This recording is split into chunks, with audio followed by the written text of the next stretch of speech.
D, thanks for taking a walk here. I love taking a walk. I'm very good at walking this way. I love that.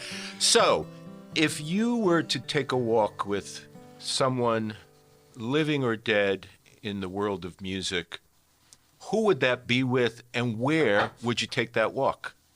Man, if I was to take a walk with someone in music, living or dead, who would it have to be? Whoa, okay, it's probably John Lennon of the Beatles.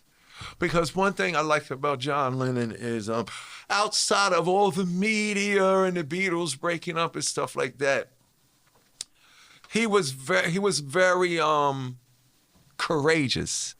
And the guy that sleeps naked in the bed with his wife to protest the war, that's somebody that I would like to get some advice from. That's a statement, right? Oh, for sure. No, it's a huge statement. It's a huge statement. And it goes along with all the artists, that are these celebrities, but not from a political or divisive or aggressive attacking standpoint, to just make songs about the issues, from the Dylans, from the Fogertys and stuff like that.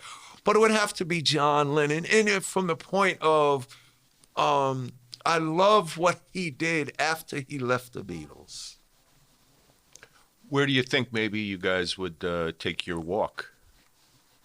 Me and John Lennon, we would probably walk through the streets of New York City, for sure. And and if we was to do that, it's crazy. If he was still alive, imagine DMC and John Lennon just walk down Houston, or just walk down we saw DMC and John Lennon in a village, just walking and talking. Now, I have chills just kind of envisioning that. And I think if that were to have happened, there would be some collaboration that would occur with you two gents. Do you? 100%, for sure. For sure. I would have definitely collaborated with John Lennon, for sure. Because you guys speak from the heart in a similar way. And we both wear glasses. I still wear glasses. I got contacts in. That would be crazy. Me and John Lennon said we're about to drop a record right now. That's crazy. I know. In some in another timeline, or another dimension, that's happening. Yeah, for sure. So, what for you is the most magical creative day possible as you sort of look at what is beautiful about life? The most magical creative day is probably my most magical creative day is probably going to a school and speaking to kids and telling them my story and having them go, wow, my mind is totally blown, because it's not about selling records and making videos. That's my most magical creative day. Because that's always new to me. It's me connecting with the younger generation who only knows me through their mothers and fathers. And I've been around so long, their grandmothers and grandfathers know me. But it's amazing for me to go connect with them, because a lot of them don't know Run DMC. But even from elementary and middle school kids, I'll go, how many of y'all know who I am? And it's about 7 hands will go up and out of 30. And then I'll tell them, y'all know more than y'all think y'all know, and I'm about to prove that right now. You know who I am. Matter of fact, we connected. What do we know? No. All I got to do is start going, this speech is my recital. I think it's very vital to rock around. And the whole class, the teachers and the principals be like, oh my God, that's unbelievable. Join right in and start going, it's tricky to rock around. Rock. So they know the music and the song, but the reason why it's magical to me, they get to know me. I tell them, I'm a kid, I'm 60, but I'm the same kid I was in the 3rd grade, just like you. And they really resonate with that, because now they can see, you mean who I am right now is going to be valuable to who I am when whatever career I am? And I get it. I'll prove it to them. I watched you in real time on our Music Save Me podcast with you and Lynn Hoffman and the artist Dylan Cartledge from Glassnote, Right. how we connected you two. So That those was of you amazing. listening to this, make sure you listen to that Music Save Me episode because it's pretty incredible. And as I observed that, I started thinking, you and your ability to collaborate is also something really magical. What is the magic for you and the secret to collaboration? Oh, wow. Well, collaboration only is effective when one side or both of the collaborating parties has to have been inspired or touched some way by the artist. It doesn't even necessarily have to be artistically. Or there has to be, with or without knowing, there are so many similarities that is the reason why the collaboration is happening in the first place. It was meant to be, it was predestined. So that, I think that is the special, unique characteristic catalyst of making a collaboration something that will be authentic and effective. And what I mean by that, there's so many collaborations throughout the history of collaborations that don't work because it wasn't authentic. And that happens with music. Oh, let's put this artist with this artist and nothing happens. And it's almost like when these artists passed away and they'll take the artist's lyrics that's left over and they'll go, oh, we're going to get Taylor Swift on this one. We're going to get Pharrell on this one. We're going to get LL on this one. Oh, they never work because it wasn't meant to be. They did that with I don't want to say no names. They did that with a bunch of incredible artists. It happens a lot in hip hop. They did it and it has because it wasn't meant to be. No, leave that alone. You would have been better to just put the lyrics of the deceased artists out by themselves and loop them as opposed to try collaboration. Because collaboration starts because of inspiration, which I just said. So collaboration leads to an elevation of something that it has nothing to do with a record sale or radio play. And that the purpose of collaboration is for elevation and transformation of the people that receive the work. Now, like I said, throughout this collaborations that's the worst thing. You say it as soon as you hear it because it wasn't authentic. The Run DMC collaboration was very authentic, and me and Run didn't even know it was that deep. Now, if me and Run would have did the Walk This Way record over, because we were inspired not by Aerosmith. We were just inspired by the album with the toys on it, number 4. And the reason why it was number 4 was the rival DJ, the DJs would scratch the title of the record off the label so the rival DJ wouldn't see what beat you was playing. So all me and Run knew was the record that went with those guitars. We want to make that over. It was Rick Rubin who says, make the record over the way the band originally did that. So me and Run could have did it. That record over, word for word the way. But the beauty or the power or the transformative evolution power of it was Rick went and got them to do it with us. So when you saw them in the video with us, that was the game changer, which led to what? The evolution of in a transformation and creation. Collaboration is all about creation. Run DMC and Aerosmith collaborating gave birth to Rage Against the Machine, Limp Bizkit, Korn, Blink 182, Sum 41. So when it's not authentic, it's dead or it's powerless. Let me say that. You recently had a collaboration with the one and only Carlos Santana. Yes, which came out of nowhere, and it was crazy. Talk about that collaboration, what it was like, and how that felt. Well, Santana is a real spiritual dude. That was like making a record with the wise man who lives up on the mountain. But that came about through my friend, the drummer Narada, who has drummed for everybody from Whitney Houston to Michael Jackson, whatever. Narada Michael. Yes, Warren. Warren. Yes, Yeah. him. He saw what I was doing. It's funny. He saw what I was doing with the kids and with my organization and stuff like that. And he throws this big Christmas party every year to raise funds for charities. So he brought me on, and we performed some of my records or whatever like that. We even performed the record that I did with Sarah McLachlan, which I talked to Lynn about, the Just Like Me song, where we did the Harry Chapin remix over. And it's all about connection and similarities. Just from being around him, he was like, I got to do something with you. And, I thought it was just going to be me and him.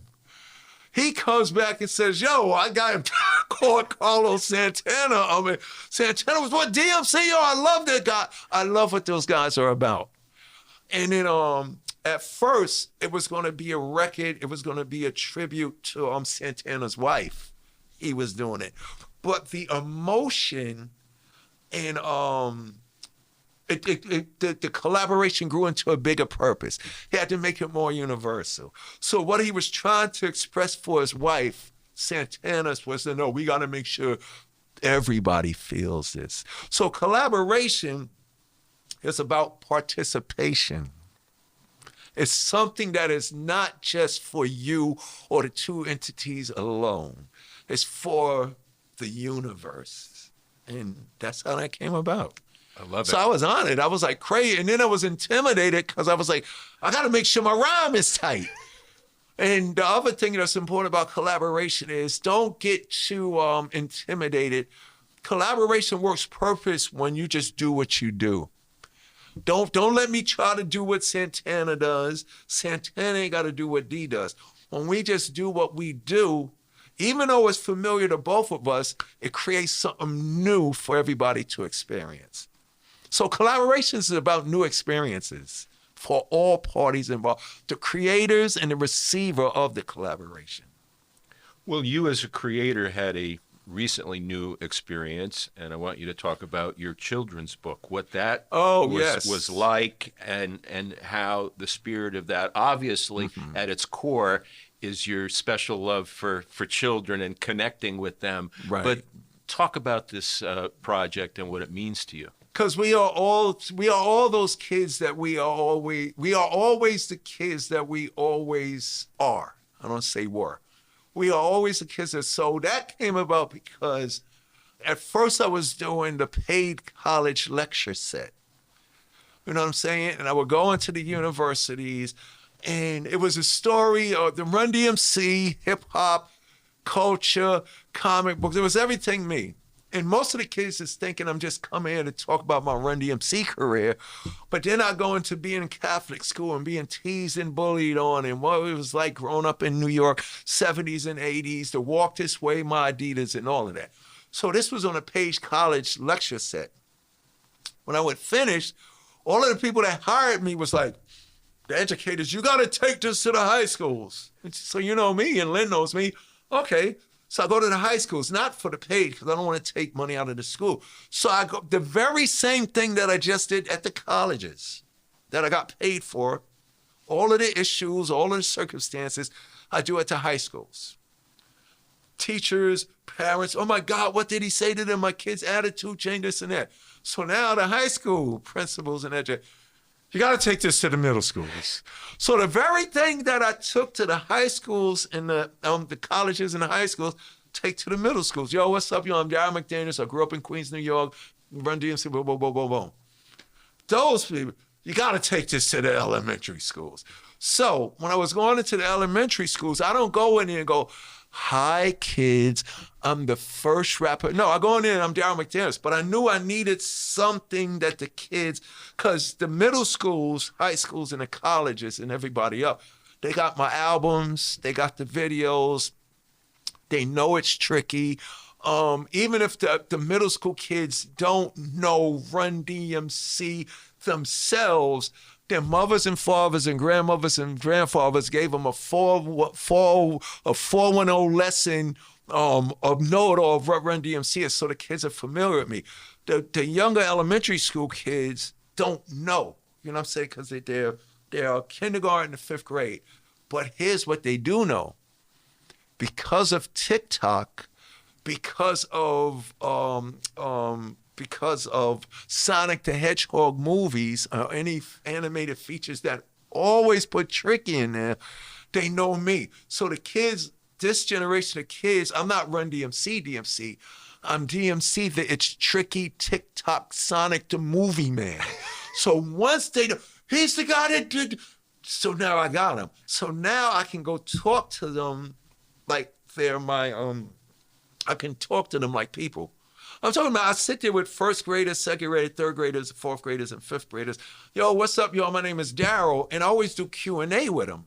So when I do Q&A, the questions isn't, do you know Taylor Swift? Do you know Justin Bieber? Whatever. The questions are, how did you feel when you got teased, bullied, and picked on? How did you feel when your mother told you you have to go to bed, you can't stay up late to watch the movie? So I'm talking to them. I'm 60, but talking to them about the life that they're living presently.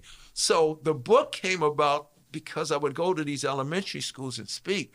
And the two teachers who are now principals in their districts, Sean A. and John A. Warfield, I went and spoke at this school. They brought me back.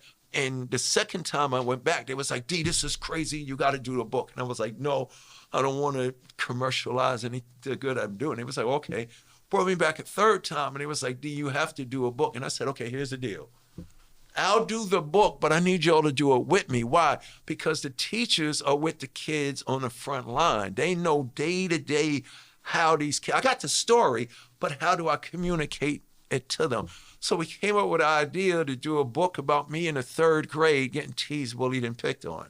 So the same way my generation had my albums and videos, the kids have the album. It's visual. It's a 3D experience. They can hear me speak. They hear me read it. They can hold it in their hands, and then they can open it up so they get in a 3D experience that my story isn't a story about somebody or something that's out of their reach.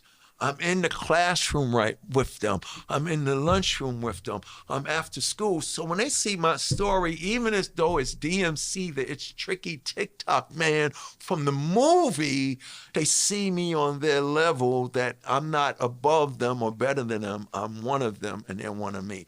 So the book was a way to have something that the kids could hold, feel, and see and live with. And the first book that's out now is called Darryl's Dream. It's available at every bookstore on Amazon. The next book we're putting out, we got two books coming. The next book is Young DMC's Christmas in Hollis, a Christmas book for next year. And then the next book about with the lesson is Darryl's Decision, where Darryl's in a situation in school where you have to make a decision between right and wrong. So out of that, I'm doing a whole series of books dealing with the issues that the kids all go through. And what's good about my book is a lot of the things that the kids are experiencing with my story will give them coping mechanisms when they get teenagers and adolescents. You know, whether it's self-esteem, adversity, how to communicate and deal with each other. If you start developing now, they will be able to dive into those coping mechanisms when they get into middle school, high school, and even when they become adults. Well, D, in closing, this is a perfect close. What would the wise D of today, advice-wise, tell the young D of many years ago, if you could kind of relive and give that advice? Oh, wow. Well, the first, I told this to a bunch of people on the radio while we're doing it. The first thing I would say is that you don't have to do drugs to be cool. And what I mean by that was my journey started with that, the addiction and stuff was like, I smoked my first joint because with me and Nathan, I was 12, Nathan was 8, Dexter was 15. So when he introduced the joint to us, we thought we had to do it to be cool and accepted. What I realized, it's powerful when I hear Chuck D, a Public Enemy, go, I never got high a day in my life. When I hear Henry Rollins of Black Flag say, I never got high a day. And I'm like, how can y'all be so powerful and incredible? I'm realizing that's why they are.